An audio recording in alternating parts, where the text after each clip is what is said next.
Has Black Lives Matter and the sentiment behind Black Lives Matter, has it really split this country in two?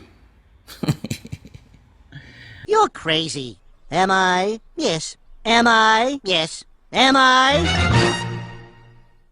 Since the death of George Floyd back in May, and people witnessing firsthand the police brutality that I would say foundational Black Americans have been claiming for the last how many years, decades even. Police got a chokehold they use out here though, man. They choke niggas to death. That mean you be dead when they through. Right? Did you know that? Wait, the niggas going, yeah, we know why for no, I had no idea. A lot of Black people have come to the forefront now and have shared their experiences. And that has risen somewhat tenfold, I would say.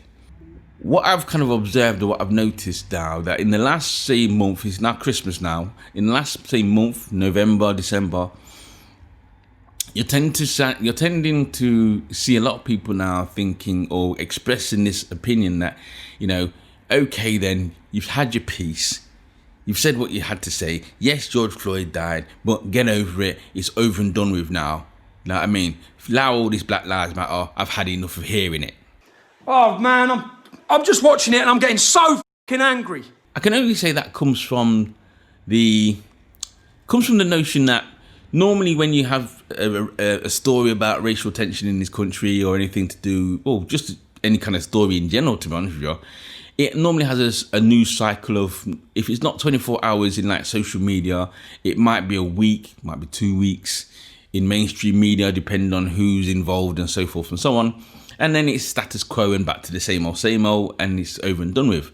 And I think that's what a lot of people expected with what happened with George Floyd. That, you know, they expected, okay, then George Floyd, they saw George Floyd getting killed. They saw Black people come out there, Black Lives Matter. They saw the protest, and once the protest had been on, it was like, okay, then you've had your protest, you've had your say so. Okay, then let's move on. But that's not happened. That's not happened at all. And in fact, it's been nearly going on 6-7 months now.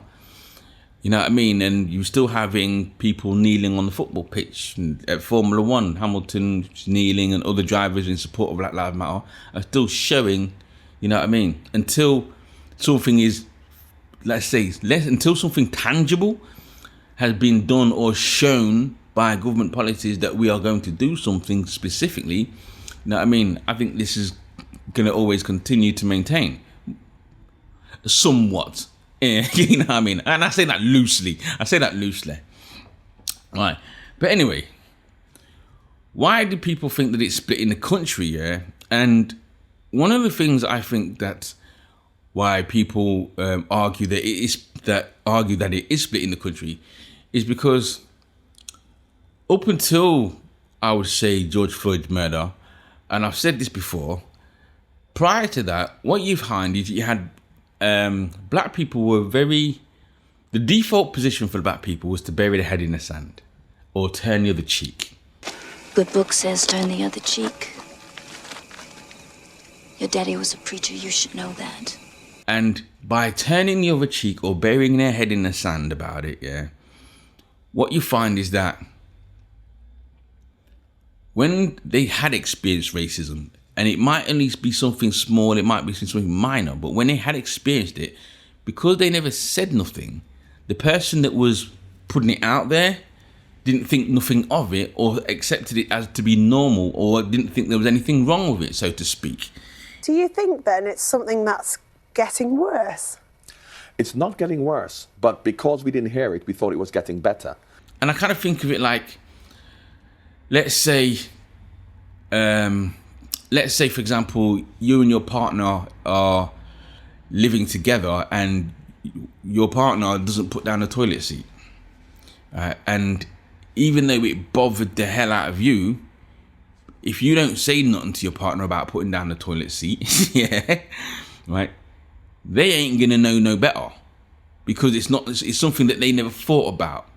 So when you do mention it now, it's like, oh, it's news to them. And the only way we can do that is to tackle the cause, not the symptom. And that incident is the symptom of it. as is we've seen symptoms from Luis Suarez, John Terry. We've seen so many symptoms. And very much like a disease, you have to tackle the cause of racism, not the symptoms. And all we're doing is tackling the symptoms. You know what I mean? And I think for me that a lot of the racism, a lot of the stories that you get in celebrities coming out with now, this is what's happening in that kind of case. And what it is for a lot of white people, I say it, they kind of knew in the background, but it never bothered them personally. So because it never affected them personally, they just kind of just overlooked it. But now that it's become kind of like a mainstream topic of conversation now, I think that they feel that, well, they're under fire, and they shouldn't feel that way. Yeah, you're not under fire. No one's accusing individual people of, let's say, racist acts. They're just highlighting that these racist acts are still happening. You know what I mean? And like I said, it's one of those things where, hold on, I'll check my notes quick there.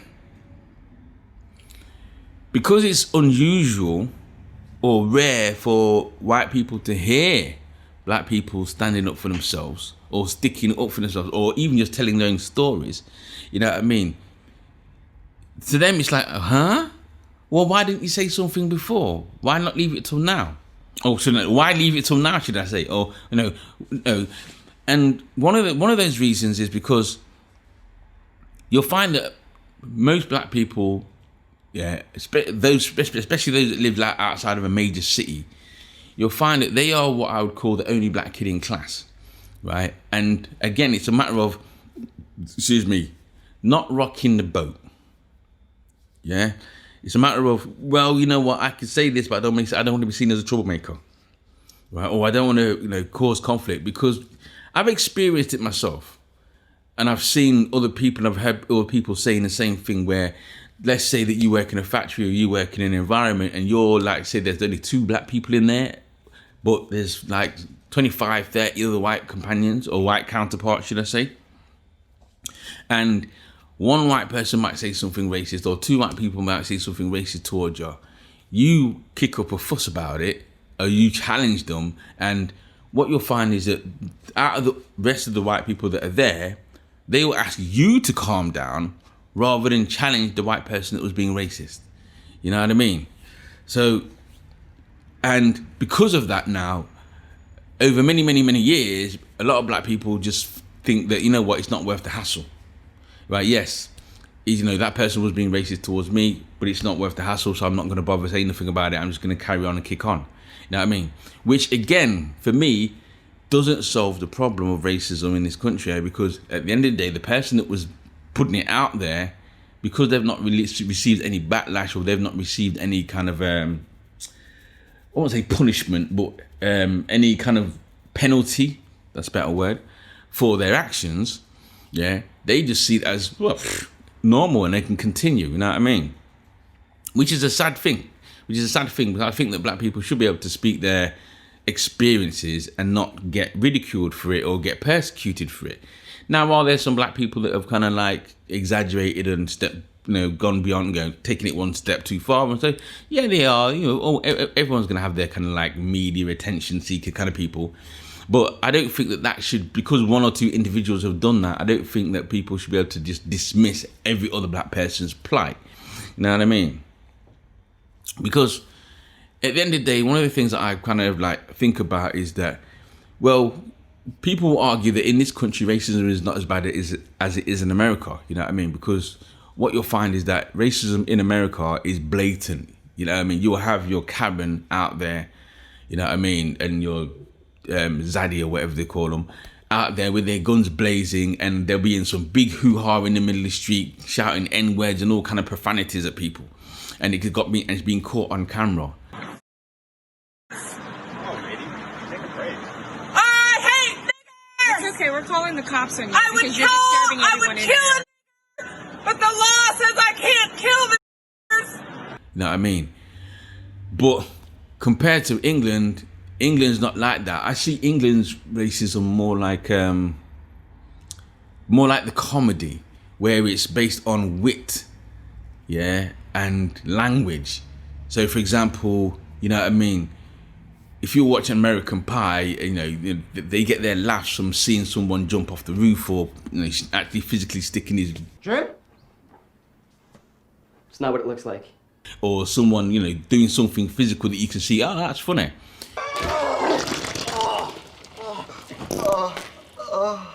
Whereas compared to UK, it's more in the language. Like, for example, I love watch Carry On films. I crack me up all the time because of certain things. It's like in this clip here. You the owner of this site? Nah. Where is he? Gone for a pee. Oh.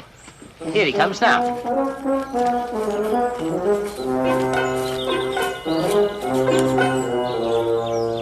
Excuse me. You know what I mean? And because it's in the wit and it's in the language and it's not physically put out there, what it tends to be, how can I explain it, is that it's hard to capture and it's hard to document. And once it's hard to capture and document, yeah, the first thing that people argue is, well, where's your proof? Prove it. You hear me? Go on. I'm ready. Prove one f***ing thing. You know what I'm saying? And again, because you can't, because a lot of these times, these situations happen in an instant, it's hard to document, and because you can't document it, and the argument is, well, you got no proof, so that therefore you ain't in the right, or therefore, you know what I mean, your position is wrong. You know what I mean? And again, that's an issue, and that causes a big issue. And like I says, for a lot of these stars that are coming out telling their stories, I wanted to share an experience I had because it's been stirred up so much with everything that's going on this week. A few years ago, me and my dad were on a high street in London. It was somewhere in Chelsea. And at the time, my management company was, I think it was in Fulham. So we were walking around the area and I just had a meeting with my management, and I just bought a new place and I wanted to get some like bits and pieces for it. And we saw this cute little shop that we went into. And we were looking around and there were other customers in there. I didn't realize at the time, but all of the customers were white. Me and my dad were the only black people in there. So we're looking around, picking up stuff as you usually do in a store. And I started to notice that the lady store owner was kind of hovering around, and being, her vibe was just off. A lot of white people are like, well, ooh, it's woken them up a little bit. And some people have either taken it the wrong way, and some people have kind of like acknowledged it. You know what I mean? Because at the end of the day, I know that a lot of people will argue that, well, at least this country is not as racist as any other country, which is true, right? But when you take into consideration the figures in this country, and I'm just doing a little bit of maths here, but I'm not the greatest at it, what you'll find is that if black people are only 5% of this population, you'd only need 7 or 8%, yeah, of the white population to be actively racist, and that would be a racist person for every black person in this country. I'm sure. I think it's about 8%. You know what I'm saying? Right? So even though 90%, so even let's say, so even if 95% of the white population isn't racist, or I would say it isn't racist at all, haven't got a racist bone in their body, yeah? That 5% that are, and that actively are, is an issue for every black person in this country. You know what I'm saying? And I thought I'd just kind of drop that in there. And then finally, the issue of punishing the racism, yeah? And again, it's one of those ones where I would argue that, I think I kind of like mentioned this slightly before, but it's again, you know, when you've got, as a person that's maybe experienced racism, right? Rather than punish the person that's put it out there, you want to come to the black person and say, oh, no, what you need to do is you need to ignore him. Don't worry about it. You know, he's been an idiot. Oh, that person's been, not just him, that person's been an idiot. That person's not Ignore them. Just get back to work, or just go back to what you were doing and everything will be okay. That's not how to handle it. You know what I mean? What you need to be doing is handling the person that was being racist. And here's where I say where the white ally comes in. You know, for those people who are out there and say, well, I kind of see the racism. I want to, what can I do? This is where you come in, because what you can do is you can acknowledge and put a penalty on the person who is being racist. Yeah, you know what I mean, and let them know. And because at the end of the day, as a black person, me shouting racism to a white person, they're just going to turn around and say, oh, you're the racist. And I never got that. You know, a white person being racist, I call it out and I'm the racist. But if a white person says it, yeah, it might sink through. It's probably not going to change nothing, but it might get through at least a little bit. Because for me, what it is when I'm doing these videos and I talk about racism in these videos, I'm not just doing it for me personally or the present right now. Because at the end of the day, I'm in my 40s now. Yeah, and at the end of the day, anyone who's probably past 21, if their mindset's already made up, or they're already on that path, whether they're racist or not. But it's not going to change in the future generation. If people like myself don't start changing things now, it ain't going to change any time in the future, and it ain't going to and it's definitely not going to sort itself out. Right? So that's all I wanted to say, to be honest with you. Actually, that kind of came out to be quite a long one. I've not done a video this long for a while still. Yeah. But again, it's one of those things where I see as, look, people want to argue that Black Lives Matter is splitting the country in two and dividing the country, and then somehow trying to make it out that it's black people's fault. Yeah. Oh yeah, these black people, they weren't racism before George Floyd. No. There's always been racism in this country, right? It's just that for far too long, black people have buried their head in the sand, turned the other cheek, ignored it, so forth and so on. And the fact that they've kind of like seen a little bit of unity, and they've seen that other black people are coming out and saying, oh, you know what, right, we need to say something. Boom. It's come to the forefront. But anyway, that's all I had to say on this matter. And let me know what you think in the comments below. And don't forget to like, share, and subscribe. I'm out. Peace. Yes. Am I? Yes. Am I? Yes.